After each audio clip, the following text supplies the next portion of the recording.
जय श्री गणेश।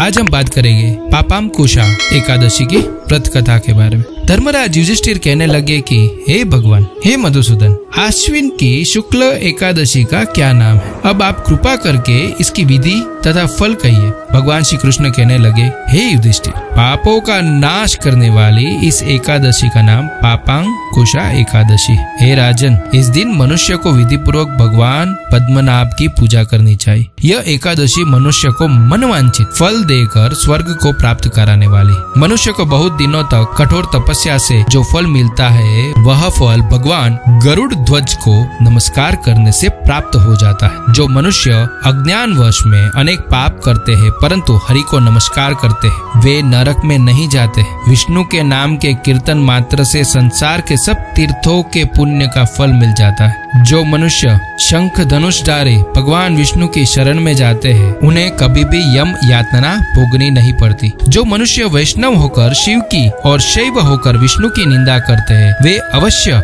नरकवासी होते। सहस्त्र वाजपेयी और अश्वमेघ यज्ञों से जो फल प्राप्त होता है, वह एकादशी के व्रत के 16वें भाग के बराबर भी नहीं होता। संसार में एकादशी के बराबर कोई पुण्य नहीं है।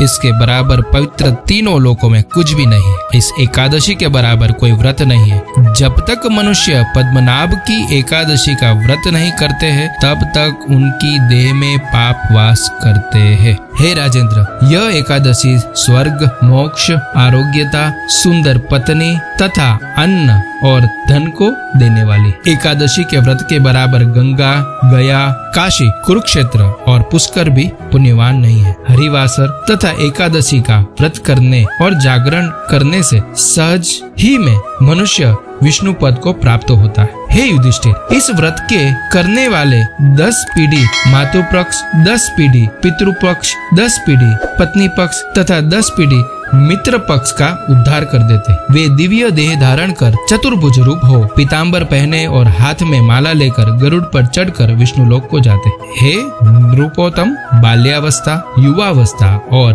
वृद्धावस्था में इस व्रत को करने से पापी मनुष्य भी दुर्गति को प्राप्त न होकर सदगति को प्राप्त होता है। आश्विन मास की शुक्ल पक्ष की पापांकुशा एकादशी का व्रत जो मनुष्य करते हैं, वे अंत समय में हरिलोक को प्राप्त होते तथा समस्त पापों से मुक्त हो जाते। सोना, तिल, भूमि, गौ, अन्न, जल, छतरी तथा जूती दान करने से मनुष्य यमराज को नहीं देख। जो मनुष्य किसी प्रकार के पुण्य कर्म के बिना जीवन के दिन व्यतीत करता है, वह लोहार की भट्टी की तरह सांस लेता हुआ निर्जीव के समान ही है। निर्धन मनुष्य को भी अपनी शक्ति के अनुसार दान करना चाहिए तथा धन वालों को सरोवर, बाग, मकान आदि बनवा कर दान करना चाहिए। ऐसे मनुष्य को यम का द्वार नहीं देखना पड़ता तथा संसार में दीर्घायु होकर धनाढ्य, कुलीन और रोग रहित रहते हैं। हे राजन, तुमने मुझसे जो पूछा उसको मैंने सविस्तार वर्णन किया और पापांकुशा एकादशी का महात्म्य मैंने वर्णन कर दिया। इस दिन आप गीता का कोई भी अध्याय कर सकते हो। गजेंद्र मोक्ष,